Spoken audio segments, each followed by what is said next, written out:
भवन अमंगलहारी,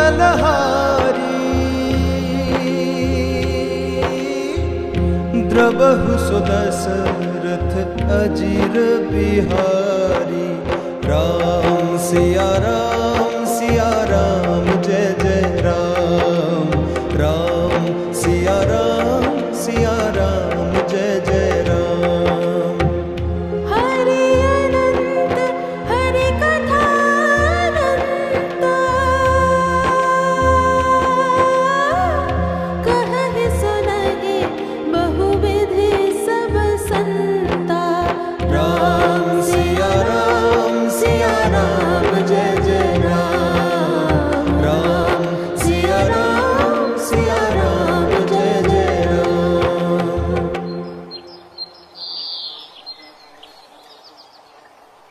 नारायण नारायण। आहा, यह कितना पवित्र गुफा है। यहाँ तो समीप ही सुंदर गंगा जी बह रही हैं। यह परम पवित्र और सुंदर आश्रम अत्यंत सुहावना है। यहाँ के पर्वत, नदी और वन की प्राकृतिक छटा देखकर मेरा मन अनायास ही प्रभु के चरण कमलों में झुक रहा है। श्री हरि भगवान विष्णु का ध्यान लगाने के लिए इससे उत्तम स्थान क्या हो सकता है। मैं तो अब यहीं समाधि लगाऊंगा।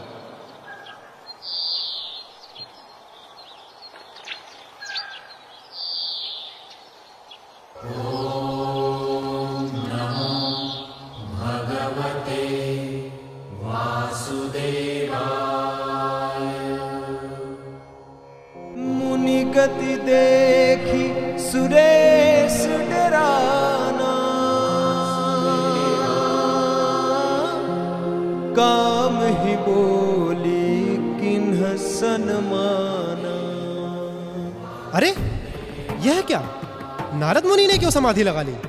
हाँ इंद्रदेव, दक्ष प्रजापति ने तो नारद मुनि को श्राप दिया था, जिसके कारण वह लोक लोकांतर में भटकते रहते थे। हाँ देवी शची, आज तो उस श्राप का प्रभाव भी निष्क्रिय सा हो गया है। आज यह चमत्कार कैसे हो गया? कहीं नारद इंद्रासन पाने के लिए यह साधना तो नहीं कर रहे हैं? हाँ अवश्य यही बात है। उन्हें तुरंत रोकना होगा। शांत हो जाइए इंद्रदेव, मेरी विनती है, वज्र नीचे रख दीजिए। मुनि हत्या पाप है। अभी तो हमें नारद मुनि की तपस्या का कारण ही नहीं पता है।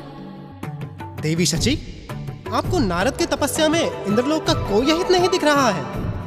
अरे नारद यह तपस्या इंद्रासन और मेरी पूरी अमरावती पाने के लिए ही तो कर रहे हैं। उन्हें अभी तुरंत रोकना होगा, नहीं तो भारी अनर्थ हो जाएगा। इंद्रदेव, पृथ्वी लोक में जब भी कोई तपस्या करता है तो आप अकारण ही डर जाते हैं। हो सकता है इस बार भी आपका डर केवल भ्रम ही हो सकता है, परंतु हमें महिषासुर का उदाहरण भी ज्ञात है देवी। मुझे अपना इंद्रासन बचाने के लिए कुछ तो करना ही होगा। कामदेव। महाराज सुरेश की जय हो। तुम पृथ्वीलोक पर नारद मुनि की तपस्या देख पा रहे हो? हाँ इंद्रदेव, मुझे क्या करना होगा? तुम अपने सहायकों के साथ जाओ और किसी भी प्रकार से नारद की तपस्या को भंग करो। अवश्य इंद्रदेव, जैसी आपकी इच्छा। इंद्रदेव, अगर यह लोग अपने प्रयासों में सफल नहीं हो पाए तो? ऐसा नहीं होगा। हमारे दरबार में बहुत सारी अप्सराएं हैं जो इन सब कार्यों में पारंगत है। स्मरण है महर्षि विश्वामित्र की समाधि कितनी आसानी से भंग कर पाए थे हम लोग। ज्ञात है देव, और यह भी ज्ञात है कि उसका परिणाम कितना भयंकर हुआ था। मेनका विश्वामित्र के प्रेम में पड़कर उनसे विवाह करके धरती पर रहने लगी थी और एक पुत्री शकुंतला को जन्म दिया था। परंतु बाद में विश्वामित्र ने मेनका को हमेशा के लिए अलग होने का श्राप दिया था। कामदेव, तुम अभी ये इन प्रकारेण नारद की समाधि भंग करने पर ध्यान दो। जो आज्ञा प्रभु। रंभा जी कामदेव। तुमने सब सुना? हमें क्या कार्य दिया गया है? हाँ कामदेव, और इस तरह के कार्यों में तो हम विशेषज्ञ हैं, है ना? हाँ, पर इस बार पता नहीं मेरा मन सफलता के बारे में आश्वस्त नहीं लग रहा है। कामदेव, परिणाम जो भी हो प्रयास करना हमारा धर्म है। अब चलें? तुम्हारी बातों से तो अब मेरा भी आत्मविश्वास बढ़ रहा है। चलो। तेहि आश्रम ही मदन जब गए, निज माया बसंत निरमय।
ये क्या हो रहा है रंभा?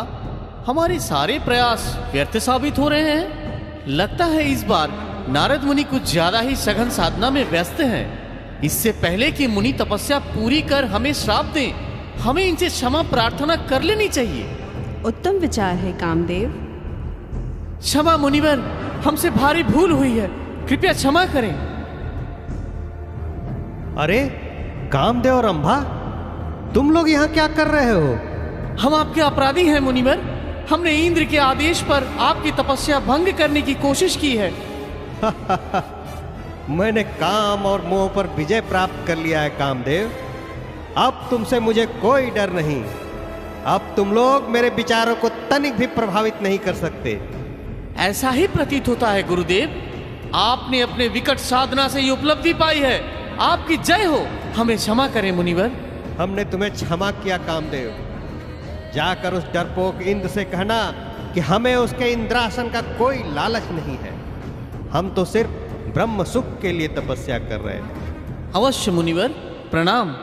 मुनि सुशीलता अपने करनी, सुरपति सभा जाई सब बरनी। प्रणाम इंद्रदेव। हम असफल लौटे हैं। हमारी कोशिशें नारद मुनि की तपस्या में विघ्न नहीं डाल पाई। यह क्या कह रहे हो कामदेव? ऐसा कैसे हो सकता है? इस पृथ्वी और स्वर्गलोक में ऐसा कौन है जिसने काम पर विजय को प्राप्त किया है? यह चमत्कार नारद मुनि ने किया है, पर आपको चिंता करने की आवश्यकता नहीं है। वह कैसे? नारद मुनि ने कहा है कि वे ये तपस्या इंद्रासन के लिए नहीं कर रहे हैं। क्या कहा? अगर ऐसी बात है तो मैं आश्वस्त हुआ। प्रणाम। सुनि सबके मन अचर जुआवा, मुनि ही ओम नमः शिवाय। ओम नमः शिवाय। नारायण नारायण, भोले भंडारी की जय हो। अरे नारद, इधर का रास्ता कैसे भूल बैठे? भगवान, इधर से गुजर रहा था तो सोचा आपको अपनी नई उपलब्धि से अवगत कराता चलूं। आप ब्रह्मर्षि हैं नारद मुनि। आपके लिए इस संसार में क्या दुर्लभ है? मैंने काम पर विजय प्राप्त की है महादेव। कामदेव अपनी सारे सहायकों के साथ अनेक प्रयत्नों से भी मेरी समाधि भंग नहीं कर सका। यह तो बहुत बड़ी उपलब्धि है नारद मुनि, धन्य हैं आप। सब श्री हरि की महिमा है भोलेनाथ। नारायण नारायण। वैसे एक विनती है नारद। विनती नहीं, आदेश दीजिए महादेव। जिस तरह आपने यह कथा मुझे सुनाई है, उस तरह भगवान श्री हरि को कभी मत सुनाइएगा। चर्चा चले तब भी इसको छिपा जाइएगा। ऐसा क्यों महादेव? है कोई कारण, आप नहीं समझेंगे, पर मेरी बात अवश्य मानिएगा। इसी में सबकी भलाई है। कुछ भी हो भोलेनाथ, पर मैं तो बहुत प्रसन्न हूँ। अब आज्ञा दीजिए। नारायण नारायण। शंभुदीन उपदेश हित भुजगशयनं पद्मनाभं सुरेशं विश्वाधारं गगनसदृशं मेघवर्णं शुभांगं लक्ष्मीकान्तं कमलनयनं योगिभिर्ध्यानगम्यं। नारायण नारायण। भगवान विष्णु और देवी लक्ष्मी के चरणों में भक्त नारद का सादर प्रणाम। आइए आइए नारद मुनि। नारद मुनि, इस बार तो बहुत दिनों के बाद दर्शन दिए। आज तो मैं अत्यधिक प्रसन्न हूँ श्री हरि। मैंने कामदेव पर विजय प्राप्त कर लिया है। इंद्र के आज्ञा से कामदेव अपनी सारी अप्सराओं के साथ मिलकर अथक प्रयत्न किया, पर मेरी समाधि को भंग नहीं कर सका। हे मुनिराज, आपका स्मरण करने मात्र से दूसरों के मोह, काम, मद और अभिमान मिट जाते हैं। फिर आपके लिए काम पर विजय पाना क्या बड़ी बात हो सकती है? अरे मुनिवर, मोह तो उसके मन में होता है जिसके हृदय में ज्ञान वैराग्य नहीं होता है। आप तो ब्रह्मचर्य व्रत में तत्पर और धीर बुद्धि वाले हैं। भला आपको भी कहीं कामदेव सता सकता है? भगवान, यह सब आपकी कृपा है। नारायण नारायण। देवी लक्ष्मी, ऐसा प्रतीत होता है कि नारद के मन में घमंड के विशाल वृक्ष का अंकुर पनप रहा है। यदि इसे अभी जड़ से उखाड़ नहीं फेंका गया तो बहुत बड़ा अनर्थ हो जाएगा। स्वामी, अपने सेवकों का हित करना तो आपका प्रण है ना। आप कृपया वही उपाय करें जिससे नारद मुनि का कल्याण हो। अवश्य देवी। तब नारद ही पद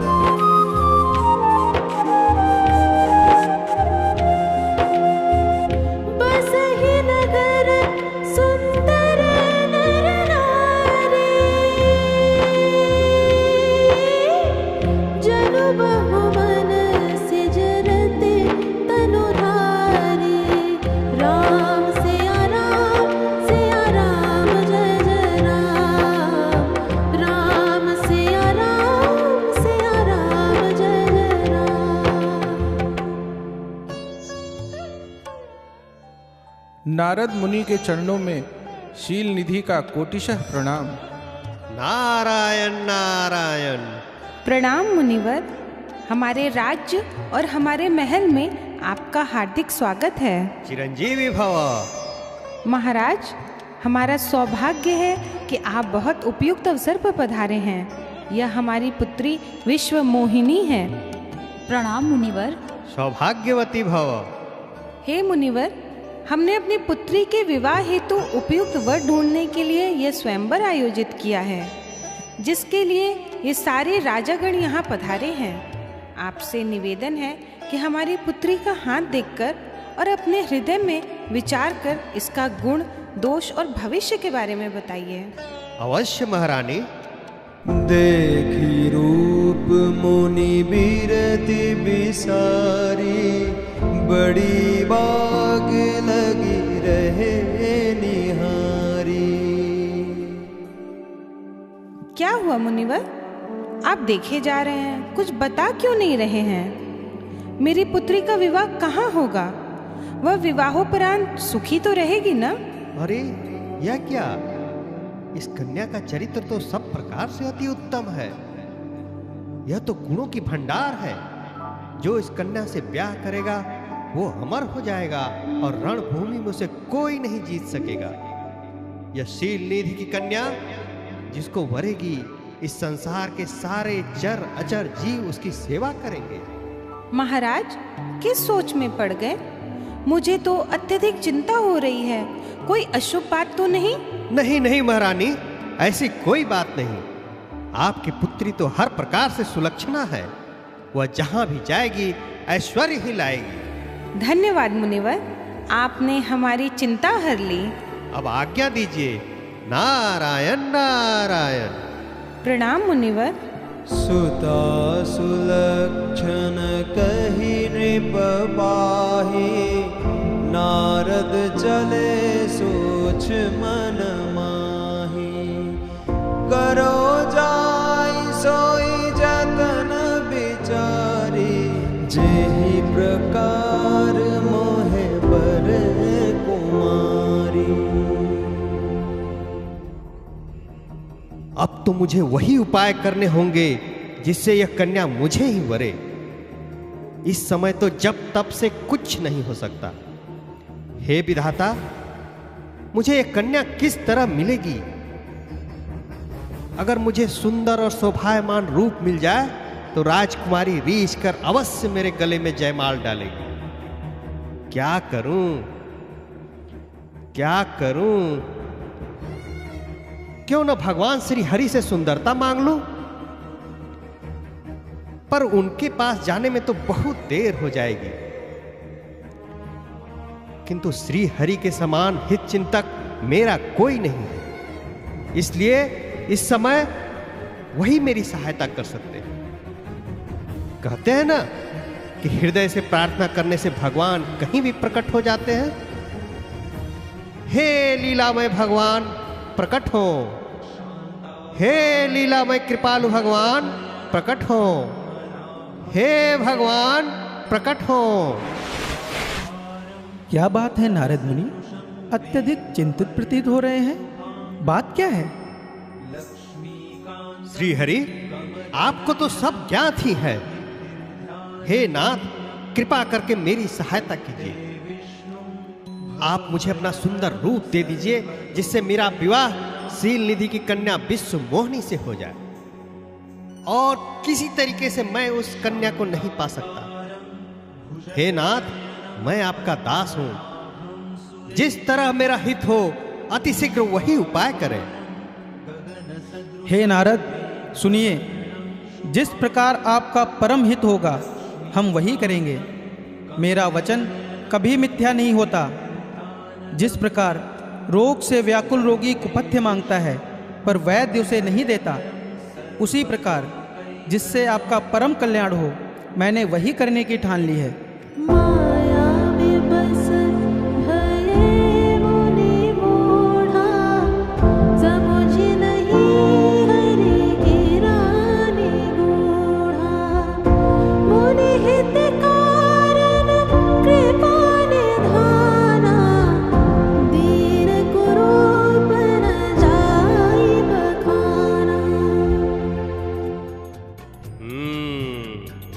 अब देखता हूँ कैसे राजकुमारी मेरे गले में जयमाला नहीं डालती। आइए बाबा, यहाँ बैठिए। यहाँ से राजकुमारी आपको ठीक तरह से देख पाएगी। नहीं नहीं बाबा, यहाँ नहीं, यहाँ बैठिए। ये आसन थोड़ा ऊंचा है। बाबा, भगवान ने तो आपको बहुत अच्छी सुंदरता दी है। हाँ हाँ, क्यों नहीं। इनकी शोभा देखकर तो राजकुमारी रिझ जाएगी और हरि जानकर इन्हीं को खास तौर से वरेगी। मेरे जैसे सुरवीर और योद्धा के रहते हुए राजकुमारी किसी और के गले में जयमाल डाल ही नहीं सकती। अरे क्या बकते हो? अगर और किसी ने राजकुमारी से विवाह करने की हिम्मत की तो उसे मुझसे युद्ध करना पड़ेगा। अरे बाबा, राजकुमारी तो उधर जा रही है, चलिए वहां बैठते हैं। बाबा, अपने मूंछों को जरा ताव तो दीजिए। अरे बाबा, ये लीजिए कंघी, अपने बालों को भी थोड़ा संवार लीजिए। ऐसे नहीं, थोड़ा छाती फुला के अकड़ कर चलिए।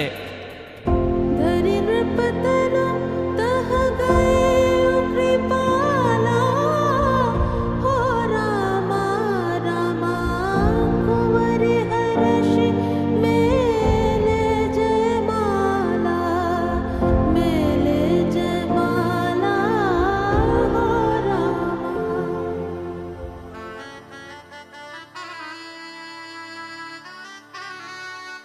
बाबा, आप जरा पानी में मुंह तो देख लीजिए।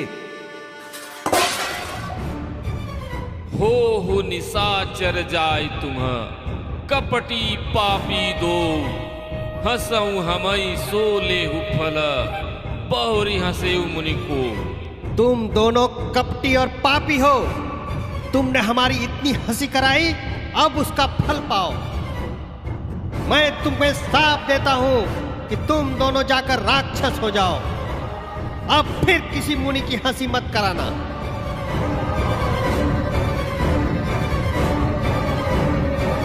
दे हूँ श्राप की मरी हूँ जाई, जगत मोरी उपहास कराई।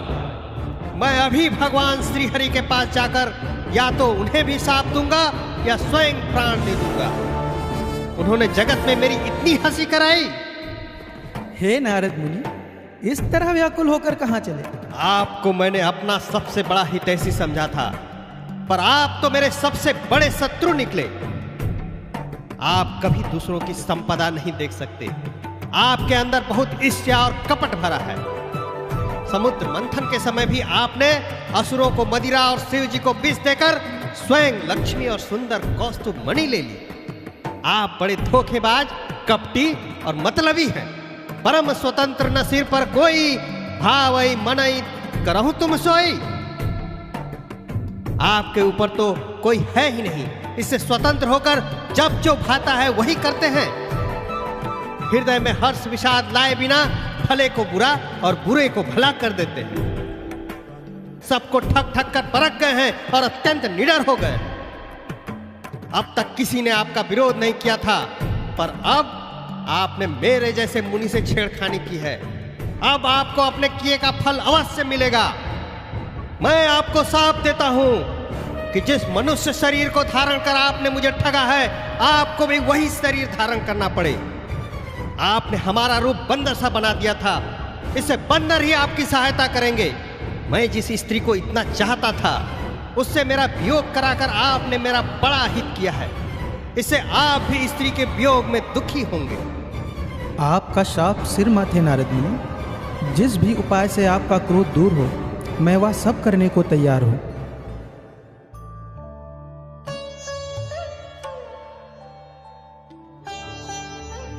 हे शरणागतों के दुखों को हरने वाले, मेरी रक्षा कीजिए प्रभु। मोह जनित क्रोध में मैंने यह क्या अनर्थ कर डाला प्रभु। हे कृपालु, मेरी समस्त शाप मिथ्या हो जाए। अरे नारद, यह सब मेरी इच्छा से ही हुआ है। मैं किसी का भी शाप मिथ्या नहीं करता। श्री हरि, अकारण क्रोध में मैंने आपको अनेकों खोटे वचन कहे हैं। मेरे पाप कैसे मिटेंगे प्रभु? हे मुनि, शिव जी जिस पर कृपा नहीं करते वह मेरी भक्ति नहीं पाता। आप जाकर शंकर जी के सतनाम का जाप कीजिए, इससे हृदय में तुरंत शांति मिलेगी। आप पृथ्वी पर स्वच्छंद विचरण कीजिए, अब से माया कभी आपके निकट नहीं आएगी। त्राहि माम मुनिराज, त्राहि माम। हम ब्राह्मण नहीं हैं, शिव जी के गण हैं।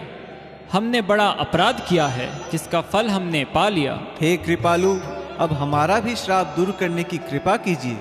राक्षस के रूप में तुम दोनों को महान ऐश्वर्य, बल और तेज की प्राप्ति हो। तुम अपनी भुजाओं के बल से जब सारे विश्व को जीत लोगे, तब भगवान मनुष्य का अवतार लेंगे। युद्ध में श्री हरि के हाथों तुम्हारी मृत्यु होगी, जिससे तुम मुक्त हो जाओगे और फिर इस संसार में जन्म नहीं लोगे। नारायण नारायण। नारद मुनि की जय हो, जय हो। प्रणाम।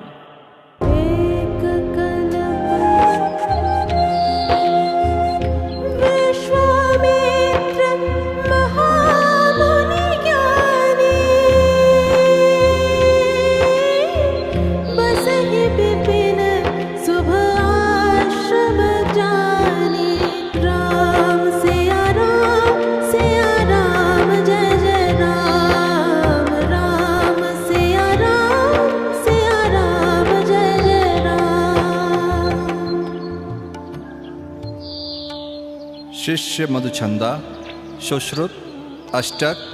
प्रणाम गुरुदेव। ब्रह्म ज्ञानी भव। आज के यज्ञ की तैयारी पूरी हो चुकी? जी गुरुदेव, सारी तैयारियां पूरी हो गई हैं। समीधा, हविष्य एवं हविष्यान्न भी तैयार है। पर गुरुदेव, आज हम किस देवता की आराधना करेंगे? आज हम सूर्य देव की ही एक संज्ञा सविता देव के लिए एक वैदिक सूक्त सिद्ध करेंगे, जिसे गायत्री मंत्र के नाम से जाना जाता है।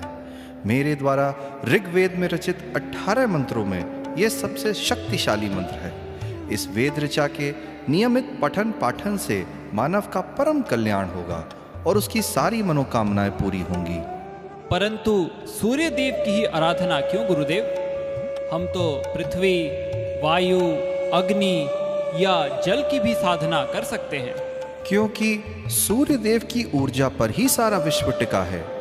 वे ही इस संसार के वास्तविक पालनहार हैं। संसार में जितने भी चराचर प्राणी हैं, वे भोजन के लिए प्रत्यक्ष या अप्रत्यक्ष रूप से सूर्य पर ही अवलंबित हैं। वो कैसे गुरुदेव?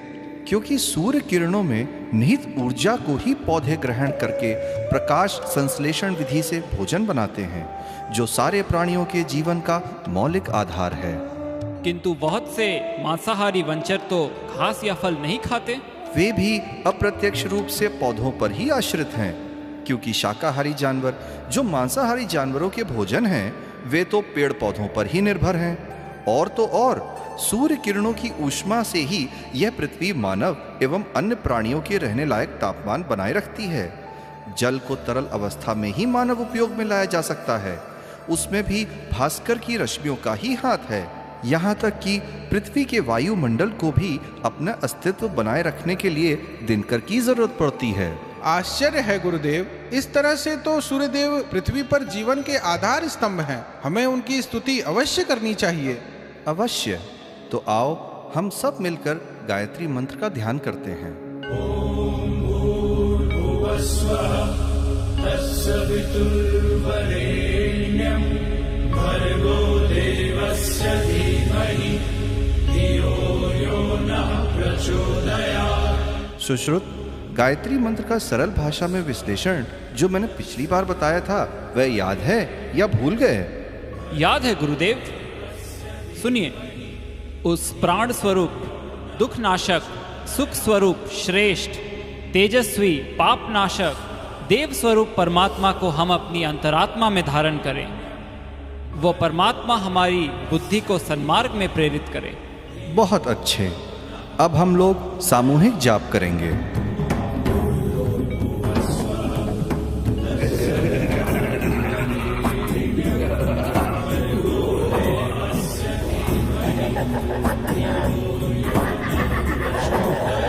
जहाँ जप यज्ञ जोग मुनि करहि, अति मारीच सुबाहु ही डरहि।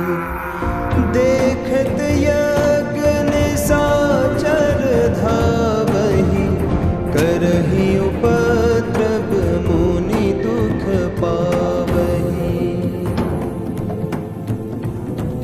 बचाइए गुरुदेव, ये राक्षस तो हमारे यज्ञ को नष्ट किए जा रहे हैं। गुरुदेव, ये पापी और अधम निशाचर हमारे हवन का विध्वंस कर रहे हैं। इस तरह से तो हम कभी भी ये सुख सिद्ध नहीं कर पाएंगे गुरुदेव। संसार में कोई नहीं है जो तारका जैसे बलशाली, अत्याचारी और क्रूर व्यक्ति का वध कर सके। कोई तो होगा गुरुदेव। ये पापी राक्षस भगवान के मारे बिना नहीं मरेंगे। परंतु भगवान पृथ्वी लोक पर कैसे आएंगे? प्रभु ने तो पृथ्वी का भार हरने के लिए ही अयोध्या नरेश महाराज दशरथ के पुत्र राम के रूप में अवतार लिया है। अरे, ये तो बहुत शुभ समाचार है हमारे लिए गुरुजी। गुरुदेव, आप कृपा करके अयोध्या जाएं और महाराज दशरथ से विनती करके राम और लक्ष्मण दोनों भाइयों को मांगकर यहाँ ले आइए। हाँ गुरुदेव, यह अच्छा रहेगा। वे दोनों भाई ही राक्षसों से हम लोगों की रक्षा करेंगे। इसी बहाने मैं जाकर उनके चरणों के दर्शन करूंगा और महाराज से विनती करके दोनों भाइयों को यहाँ ले आऊंगा। हाँ गुरुदेव, यह बहुत अच्छी विचार है। मैं अभी वहाँ जाता हूँ। आहा, मैं कितना धन्य हूँ कि जो प्रभु ज्ञान, वैराग्य और सभी गुणों के खान हैं, उन प्रभु को मैं नेत्र भर कर देखूंगा। प्रसमा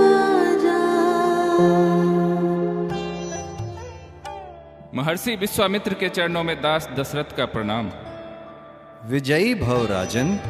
हे मुनिवर, आपके दर्शन हो गए। आज मेरे समान धन्य संसार में कोई नहीं है। आशा है मुनिवर को मार्ग में किसी प्रकार का कोई कष्ट नहीं हुआ होगा। हम तपस्वी हैं महाराज, इस तरह की कष्टों की हमें आदत है। मुनिवर ने यहाँ पधारने का कष्ट क्यों किया? आज्ञा होती तो मैं ही आश्रम में पहुंच जाता। राजन, इस बार कार्य ही कुछ ऐसा था कि मुझे स्वयं ही आना पड़ा। इस प्रकार कृपा तो आपने पहले कभी नहीं की। आज किस कारण से आपका शुभ आगमन हुआ है? कहिए, मैं उसे पूरा करने में देर नहीं लगाऊंगा। मैं यज्ञ जिस समय करता हूँ, दुख मुझको निश्चर देते हैं। पूजा सामग्री, हवन कुंड सब नष्ट भ्रष्ट कर देते हैं। याज्ञिक यदि उनसे युद्ध करे तो यज्ञ कार्य सब खंडित है। फिर धनवा ले ना लड़ूंगा मैं, यह प्रण भी मेरा निश्चित है। असुरों के अत्याचारों से अकुलाया हूँ, घबराया हूँ। रक्षा सहायता दो चीजें राजा से लेने आया हूँ। आप दास को आज्ञा करें मुनिवर। आप छोटे भाई लक्ष्मण सहित श्री रघुनाथ जी को मुझे दे दीजिए। उनके द्वारा राक्षसों के मारे जाने से मैं सुरक्षित हो जाऊंगा। इस तरह आपको भी धर्म और यश की प्राप्ति होगी और दोनों राजकुमारों का भी परम कल्याण होगा। सुनिए राजा अति अप्रिय बानी, हृदय कंप मुख दुति कमलानी। हे मुनिवर, दोनों बालक हैं भोले भाले नादान निरे। रण विद्या नहीं जानते हैं, लड़ने में अभी अजान निरे। लो राज ताज संपत सेना, यह सब देना दुश्वार नहीं। आज्ञा हो तो मैं चला चलूं, इसमें भी कोई इनकार नहीं। हे स्वामी, सभी समर्पण है जितने साधन शासन के हैं। पर प्रभु विचार के वचन कहो, सुत चारों चौथेपन के हैं। हे ब्राह्मण देव, यह आप कैसी बातें कर रहे हैं? घनघोर निराशा के बीच मैंने अपने चौथेपन में 4 पुत्र पाए हैं। लगता है आपने यह मांगने वाली बात बिना विचारे कही है ना? हे राजा, मुझे और कुछ नहीं चाहिए। मोह और अज्ञान छोड़कर प्रसन्न मन से इन दोनों भाइयों को दे दीजिए, यही सबके लिए उत्तम है। वैसे तो चारों ही मेरी बूढ़ी आंखों के तारे हैं, लेकिन ये राम और लक्ष्मण दोनों प्राणों से प्यारे हैं। बताइए तो मुनिवर, कहाँ अत्यंत डरावने और क्रूर राक्षस और कहाँ परम किशोर मेरे सुंदर पुत्र। यद्यपि सभी पुत्र मुझे प्राणों के समान प्यारे हैं, पर राम तो अत्यंत प्यारे हैं। उनको देते हुए तो बिल्कुल नहीं बनता। क्या कहा? राम को नहीं देंगे? मत भूलो राजन कि राम का अवतार इसी कार्यवश हुआ है। आप अपने पुत्र मोह के कारण ऐसी मूर्खतापूर्ण बातें कर रहे हैं। दोनों बालक नादान और बच्चे हैं और युद्ध विद्या तो बिल्कुल नहीं जानते। कैसे राक्षसों का सामना करने में ये आपकी सहायता कर पाएंगे? टाल टूल अच्छी नहीं इस अवसर पर नाथ। या तो साफ जवाब दें या करें मेरे साथ। दशरथ जैसे ज्ञानी नृप को इतनी बच्चों की ममता है। जा चुकी जवानी दीवानी फिर भी माया में भ्रमता है। उपकार संत का करने में इतना विलंब, इतनी अड़चन। कुछ दिन को उनको देने में इतनी बातें, इतनी उलझन। यदि विष्णु से कहता मैं, चल देते छोड़ गरुड़ वाहन। शंकर से यदि विनती करता, हिल जाता उनका भी आसन। मांगी जो आपसे यह भिक्षा, इसलिए मुझे संताप हुआ। दुख हुआ आपको, मुझको भी, इस पुण्य कार्य में पाप हुआ। हमें संताप है राजन कि मैं सहायता हेतु आपके पास आया। आप तो प्रतिज्ञा करके भी तोड़ रहे हैं। हे महर्षि, मैं अपनी सेना सहित राक्षसों के संहार के लिए आपके साथ यज्ञ भूमि में चलता हूँ। दशरथ, यह तुम कैसी बातें कर रहे हो? अरे राम सिर्फ तुम्हारे नहीं बल्कि सारी संसार के हैं। राम के साथ इतनी ममता ठीक नहीं है। राम के लिए इस ब्राह्मण से विरोध करना तुम्हें बहुत महंगा पड़ेगा।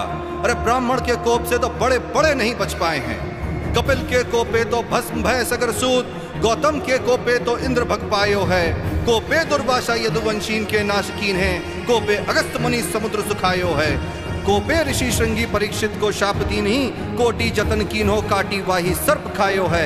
रे रे मति मंद राजा तू मन में विचार कर। ब्राह्मण का बैरी जीव कहाँ सुख पायो है। बात करते हैं, राम इनके हैं। मेरे बच्चों पर दया करें मुनिवर। दशरथ, अभी तुम मेरे प्रताप को नहीं जानते हो। मैं चाहूं तो तुम्हें अभी श्राप दे सकता हूं। यदि मैं त्रिशंकु को जीते जी स्वर्ग भेज सकता हूं तो मैं तुम्हें नर्क भी भेज सकता हूं। बात करते हैं, राम इनके हैं। हे राजन, आप संदेह छोड़कर दोनों राजकुमारों को महातेजस्वी महायशस्वी महर्षि विश्वामित्र के साथ विदा कर दीजिए। इसी में सबका कल्याण है। मेरे सिवा कोई भी राज ऋषि विश्वामित्र को अच्छी तरह नहीं जानता है। अरे राजन, ये तो स्वयं भी तपोबल से उन दैत्यों का संहार करने में समर्थ हैं, परंतु ये आपके पुत्रों का कल्याण चाहते हैं। मैं अभी राम और लक्ष्मण को बुलवाता हूँ। हे कौशिक मुनि, यह दोनों पुत्र मेरे प्राण हैं। अब आप ही इनके पिता हैं। इनका सब प्रकार से ख्याल रखिएगा। महाराज, आप उन राक्षसों को राम के हाथों बस मरा ही समझिए। यदि राम के अलावा किसी और में उनको मारने की क्षमता होती तो विश्वास कीजिए मैं आपको यह कष्ट देने की सोचता भी नहीं। प्रणाम पिताश्री, प्रणाम गुरुदेव। हम दोनों भाई प्रस्थान को तैयार हैं गुरुदेव। शुभस्य शीघ्रम। पुरुष सिंह दो महानिधि पाए हो रामा।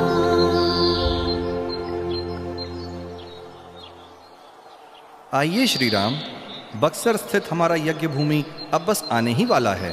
गुरुदेव, वे कौन लोग हैं जो आपके यज्ञ में बाधा पहुंचा रहे हैं?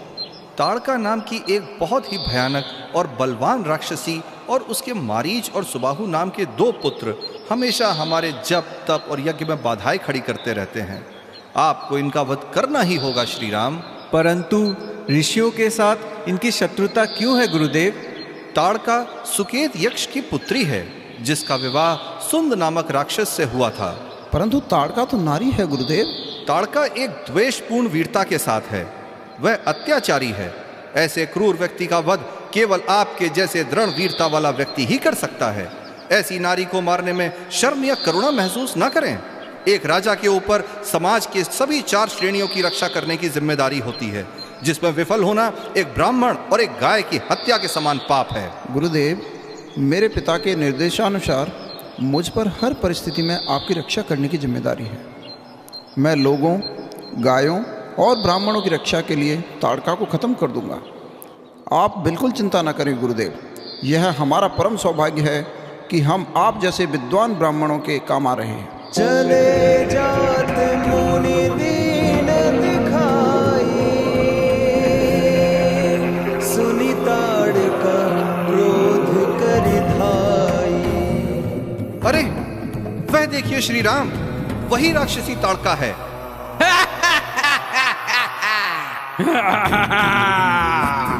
बचिए श्री राम। रुक जाओ ताड़का।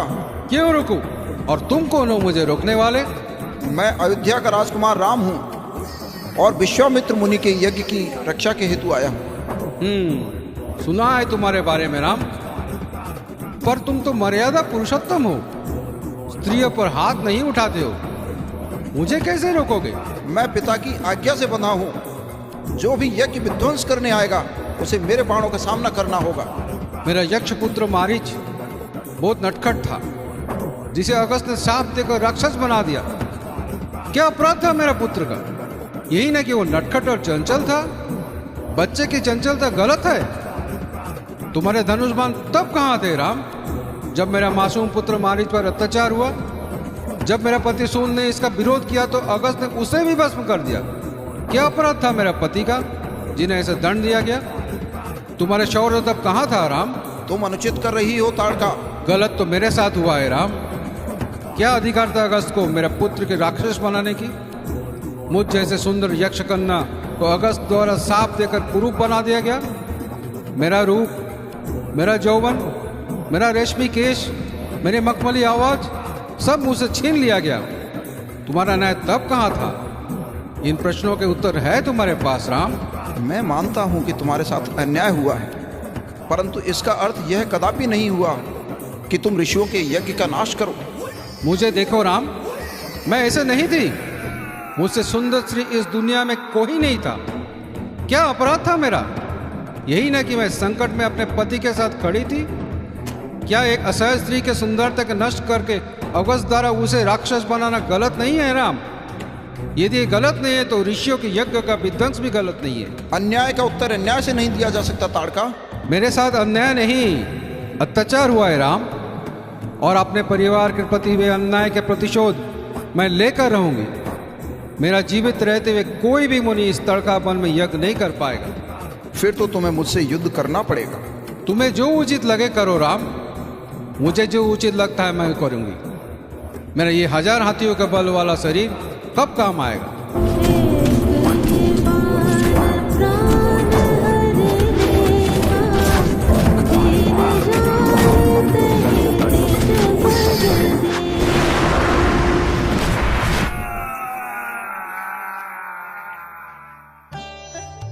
धन्य है आप श्री राम। अब मुझे पुनः विश्वास हो गया कि यज्ञ भूमि की रक्षा आप अवश्य करेंगे। आइए अब हम अपने आश्रम चलते हैं जो पास में ही है। जो आज्ञा गुरुदेव। हे श्री रामचंद्र जी, वैसे तो आप विद्या के भंडार हैं, आपको कोई क्या दे सकता है। फिर भी मैं आपको एक ऐसी विद्या दे रहा हूं जिससे आपके शरीर को भूख और प्यास की अनुभूति नहीं होगी और शरीर में अतुलित बल और तेज का प्रकाश होगा। अवश्य गुरुदेव, ऐसी दुर्लभ विद्या पाकर हम धन्य हुए। हे राम, मेरे पास कुछ दैवीय हथियार हैं जो मैं आपको दूंगा। युद्ध में किसी को भी इन हथियारों से आसानी से जीता जा सकता है। मंत्रों द्वारा संचालित ये विशाल हथियार आपके निर्देशों पर कार्य करेंगे। जब भी आपको इनकी आवश्यकता होगी ये आपके पास आ जाएंगे और पुनः वापस चले जाएंगे। गुरुदेव, देवताओं को भी दुर्लभ और अनुपलब्ध इन अस्त्र शस्त्रों को पाकर मैं धन्य हो गया। कोटि कोटि नमन गुरुदेव। अब आप लोग निर्भय होकर यज्ञ कीजिए। रखवाली का जिम्मा आप मेरे और भाई लक्ष्मण पर छोड़ दीजिए। अवश्य श्री राम।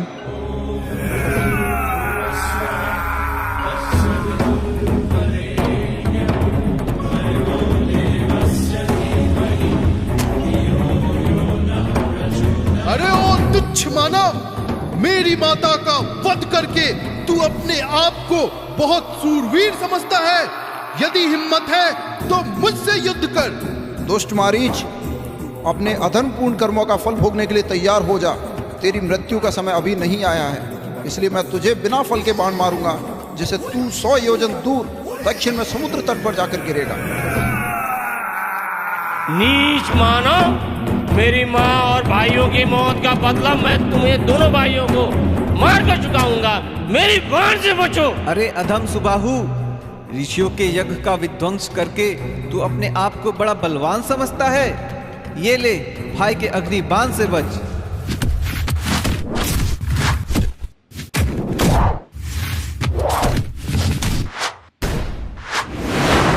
हे श्री राम, आपकी जय हो। मैं बता नहीं सकता कि आपने राक्षसों से हमारे यज्ञ की रक्षा कर कितना बड़ा उपकार किया है। भ्राता लक्ष्मण, आपकी भी जय हो। हमने तो कुछ भी प्रयास नहीं किया गुरुदेव, यह तो सब आपके प्रताप से अपने आप हो गया। हे रघुकुल नंदन, यहाँ से कुछ ही दूरी पर मिथिला राज्य है, जहाँ के जनक राजा ने अपनी पुत्री सीता का स्वयंवर आयोजित किया है। जो धनुर्धर वीर भगवान शंकर के धनुष पिनाक को चढ़ा देगा, सीता उसी से ब्याही जाएगी। मेरे विचार में हमें उस स्वयंवर में जाना चाहिए। अवश्य गुरुदेव, हम चलने को तैयार हैं। आपकी आज्ञा होगी तो हम स्वयंवर के प्रतिस्पर्धा में भाग लेने को भी तैयार हैं। तो ठीक है, फिर देर किस बात की। धनुष यज्ञ सुनि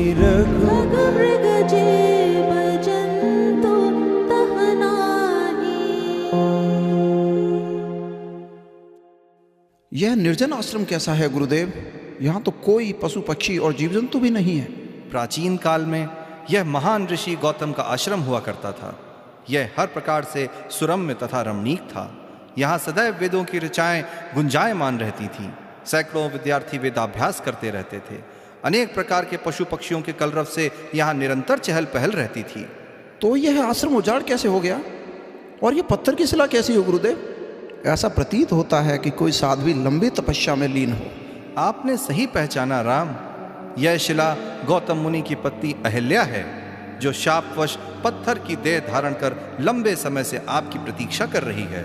यह आप क्या कह रहे हैं गुरुदेव? यह सब कैसे हुआ? लंबी कहानी है राम, पर मैं तुम्हें अवश्य सुनाऊंगा। एक बार ब्रह्मा जी ने अप्सरा उर्वशी का घमंड तोड़ने के लिए संसार की सबसे सुंदर स्त्री अहिल्या का निर्माण किया और उसे पालन पोषण के लिए ऋषि गौतम को सौंप दिया। गौतम मुनि ने बहुत अच्छी तरह से उस बालिका को पाला और युवती हो जाने पर ब्रह्मा जी को लौटा दिया। ब्रह्मा जी ने गौतम मुनि की सेवा भावना, इंद्रिय विग्रह और ब्रह्मचर्य से प्रसन्न होकर अहिल्या का विवाह गौतम ऋषि से कर दिया और इस तरह से ऋषि गौतम और ऋषि पत्नी अहिल्या इस आश्रम में निवास करने लगे। फिर क्या हुआ गुरुदेव? फिर क्या, हमेशा की तरह लंपट इंद्र के मन में अहिल्या के प्रति लालच आ गया और वह किसी प्रकार से अहिल्या को हासिल करने की सोचने लगा। पूछा मुनि से, आइए आइए चंद्रदेव। क्या बात है इंद्रदेव, आपने मुझे बुलाया, कोई विशेष कार्य? हाँ चंद्रदेव, बात ही कुछ ऐसी है। निसंकोच होकर बोले सुरेश। चंद्रदेव, आपको नहीं लगता कि इन तीनों लोगों की समस्त सुंदर स्त्रियों पर सिर्फ मेरा ही अधिकार होना चाहिए? अवश्य होना चाहिए। आप मानते हैं ना इस बात को? हाँ, और इसीलिए तो सारी अप्सराएं आपके महल में ही है। परंतु इस संसार की सबसे सुंदर स्त्री अहिल्या ऋषि गौतम के साथ उनके आश्रम में बिल्कुल ही सादा और आडंबर रहित जीवन बिता रही है। अगर उसे नहीं पाया तो मेरा जीवन ही बेकार है। परंतु अहिल्या तो ऋषि गौतम की अर्धांगिनी है और पर स्त्री गमन तो पाप है इंद्रदेव। अन्य लोगों के लिए पाप होगा, मेरा तो यह अधिकार है। परंतु अहिल्या ऋषि पत्नी है, उसके समीप जाना आपके लिए कैसे संभव हो पाएगा? संभव तो है चंद्रदेव, परंतु क्या इंद्रदेव? इसके लिए आपको मेरी सहायता करनी होगी। लगता है आपके मस्तिष्क में कोई योजना है। योजना तो है। ब्रह्म मुहूर्त से बहुत पहले ही आप आसमान से गायब हो जाएंगे और मैं अपनी माया से मुर्गे की रचना करके बांग की आवाज़ देने लगूंगा। गौतम ऋषि ब्रह्म मुहूर्त समझकर गंगा स्नान को चले जाएंगे और मैं उनके आश्रम में प्रवेश कर जाऊंगा। पर इंद्रदेव, अहिल्या इस पाप कर्म के लिए कभी तैयार नहीं होगी। इसीलिए मैं ऋषि गौतम के वेश में उनके पास जाऊंगा ताकि उनकी तरफ से कोई विरोध ना हो। ठीक है इंद्रदेव, बेमन से ही सही, मैं आपकी सहायता को तैयार हूँ। पर अगर कुछ गड़बड़ हुई या ज़्यादा विलंब हुआ तो वापस आकाश में आ जाऊंगा। आप निश्चिंत रहिए चंद्रदेव, ऐसा कुछ नहीं होगा।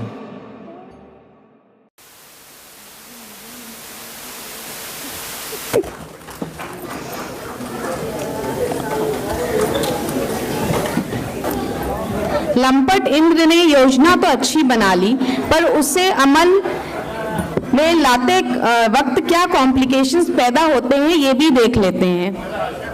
अहिल्या को बिना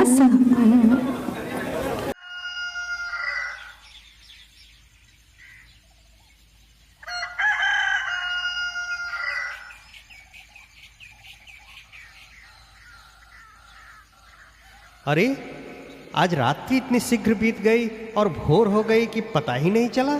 हाँ स्वामी, लगता तो ऐसा ही है। देवी अहिल्या, तुम्हारे जैसा सुंदर और पतिपरायण पत्नी पाकर मैं तो धन्य हो गया।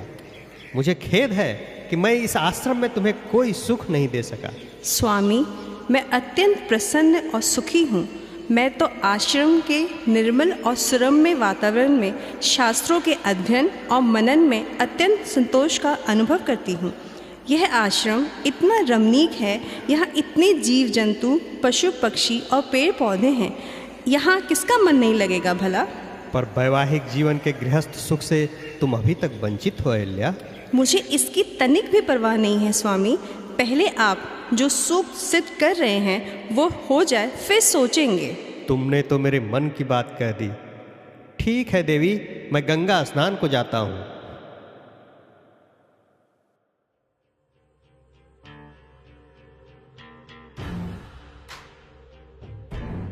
अरे स्वामी, आज आप इतनी जल्दी लौट आए, सूर्य नमस्कार किए बिना आ गए क्या?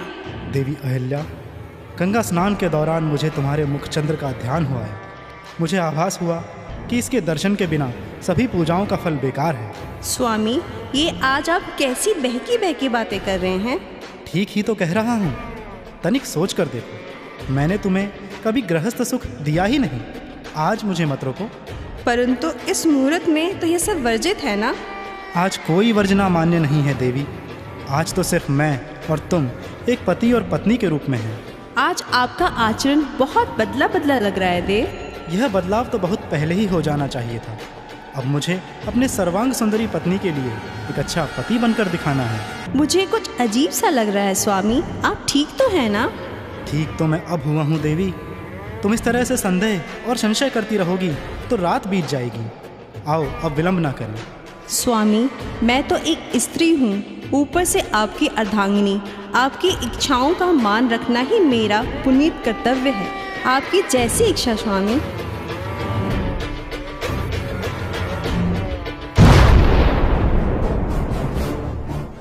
अरे तुम कौन हो और यहाँ मेरी पत्नी के साथ क्या कर रहे हो? अपने असली रूप में आओ। ओ तो ये तू है इंद्र। वासना की आग में तुम इतने गिर जाओगे कभी सोचा नहीं था। तूने मेरे साथ छल किया है। तूने मेरा रूप धारण कर यह अकर्णीय कुकर्म किया है। मैं तुम्हें साफ देता हूं कि जिस काम की अग्नि के कारण तुमने यह पाप कर्म किया है तो उस लायक ही न रहे। दूर हो जा मेरी आंखों से। चंद्रमा, तुमने भी इंद्र की सहायता की है। मैं तुम्हें साफ देता हूं कि तुम्हारा आकार और चमक अस्थाई नहीं रहेगी बल्कि निरंतर क्षीण होती रहेगी। और ये मुर्गा जिसने मुझे बरगलाया, मैं इसे भी साफ देता हूं कि कलयुग में यह देर से बांग देगा और इसके बांग पर कोई नहीं जगेगा। और तुम अहिल्या, तुमसे यह सब कैसे हो गया? मैं निर्दोष हूँ स्वामी, मेरे साथ छल हुआ है। वह आपके वेश में आया था, मैं पहचान न सकी। तुम ऋषि पत्नी हो, तुम्हें अपने पति और अन्य पुरुष में अंतर समझ नहीं आया? मैं क्या करती स्वामी, मुझे लगा कि आप हैं, मैं आपको कैसे मना कर सकती थी। तुमने एक अनजान पुरुष को कुटिया में प्रवेश ही क्यों करने दिया? मैंने हमेशा कर्तव्य परायणता को संदेह और उत्सुकता से ऊपर स्थान दिया है स्वामी। मैं तो बस एक पत्नी का पति के प्रति दायित्वों को निर्वहन करने की चेष्टा कर रही थी स्वामी। तू दुराचारणी है। कैसे तू पर पुरुष के साथ बिना विरोध किए एक शिला की तरफ पड़ी रही? मुझे तो यह भी संदेह है कि यह तुम्हारी और इंद्र की मिली भगत है। नारी देह की आवश्यकताएं जब धर्म के दायरे में पूरी नहीं हुई तो तू अधर्म के राह पर चल पड़ी। मुझसे बहुत बड़ी भूल हुई है स्वामी, पर मैं इसके अपराधी नहीं हूँ। मेरा ईश्वर साक्षी है कि स्त्री शरीर की जरूरतों के लिए मैंने कभी विवाह बंधन के बाहर नहीं देखा। मैं तो सिर्फ अपना पत्नी धर्म निभा रही थी स्वामी, मैं दुराचारिणी नहीं हूँ स्वामी। मैं तुम्हें साफ देता हूँ कि तू यहाँ कई वर्षों तक केवल हवा पीकर कष्ट भोगते हुए राख में पड़ी रहेगी। समस्त प्राणियों से अदृश्य होकर इस आश्रम में एक पत्थर के शिला के भांति निवास करेगी। मुझे क्षमा कर दे स्वामी, मैं निर्दोष हूँ, मुझे इतनी कठोर सजा ना दे। तुम्हारे कुकर्मों की यही सजा है। मुझे स्त्री होने की इतनी बड़ी सजा? मुझे ऐसे अपराध की सजा मिल रही है जो मैंने किया ही नहीं। मैं अपराधी नहीं बल्कि शिकार हूँ। मुझ पर दया करें स्वामी, इस शाप से मुक्ति का उपाय बताएं। त्रेता युग में जब भगवान विष्णु राम अवतार में इस आश्रम में आएंगे तो वही तुम्हारा उद्धार करेंगे।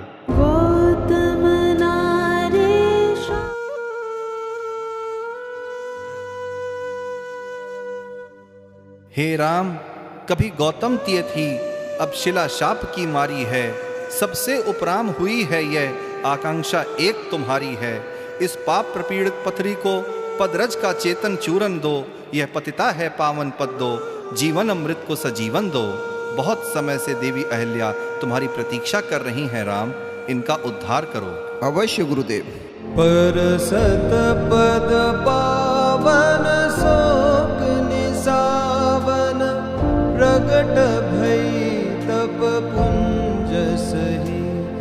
देखत रघुनायक जन सुखदायक, सन्मुख होई कर जोरी रही। प्रणाम माते, मुझे अत्यंत खेद है कि मेरी लंबी प्रतीक्षा में आपको अत्यंत दुख झेलना पड़ा।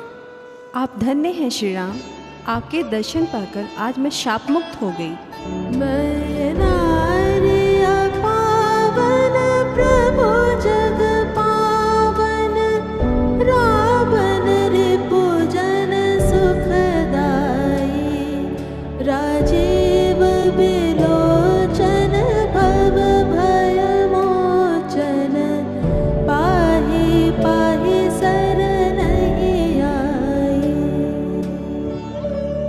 श्री राम, आप भक्त वत्सल तथा जगत को पवित्र करने वाले हैं। मुझ जैसी अपवित्र स्त्री को आपने शरण दिया, आपकी जय हो। मुनि शाप जो दीन्हा, ते भल कीन्हा, परम अनुग्रह मैं माना। देखूं भर लोचन, हरि भव मोचन, यही लाभ शंकर जाना।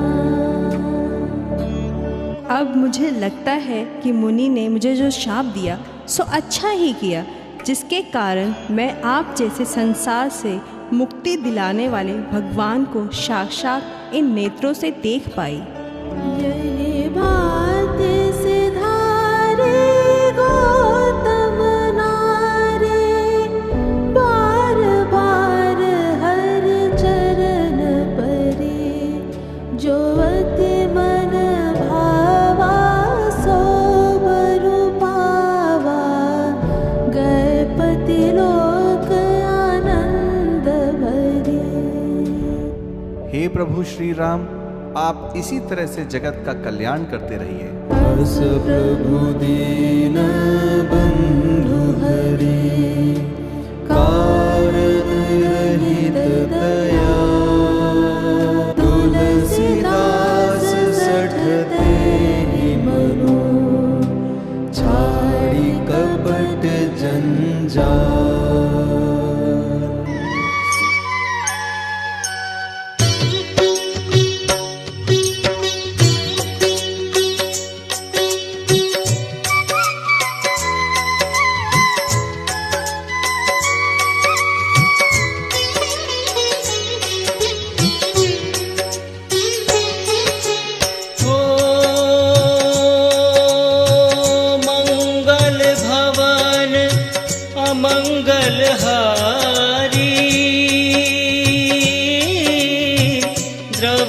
सुदशरथ अजर बिहारी। राम सिया राम जय जय राम। राम सिया राम जय जय राम। ओ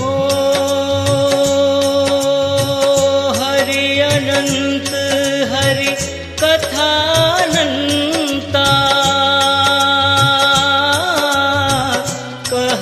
सुनहि बहुविधि सब संता। राम सिया राम जय जय राम। राम सिया राम जय जय राम।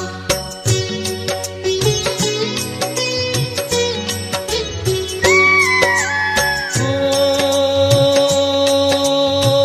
भीड़ पड़ी जब भक्त पुकारे, दूर करो प्रभु दुख हमारे। दशरथ के घर जन में राम। राम सिया राम जय जय राम। ओ विश्वामित्र मुनीश्वर आए, दशरथ भूप से वचन सुनाए। संग में भेजे लक्ष्मण राम।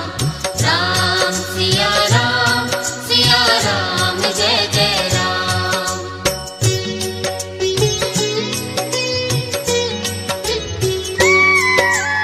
ओ वन में जाए ताड़का मारी,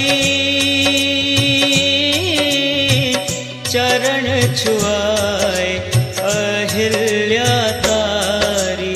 ऋषियों के दुख हरते राम। राम सिया राम जय जय राम। ओ जनकपुरी रघु नंदन आए,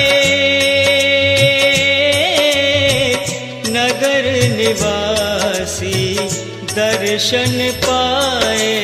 सीता के मन भाए राम, राम सिया राम जय जय राम।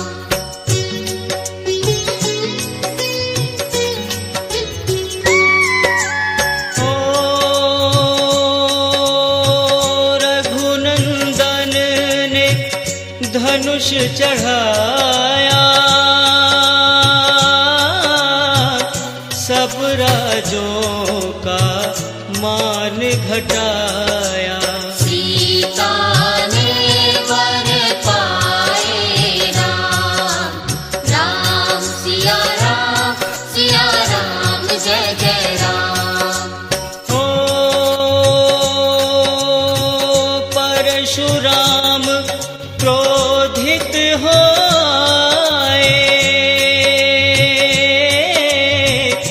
दुष्ट भूप मन में हर्षाए।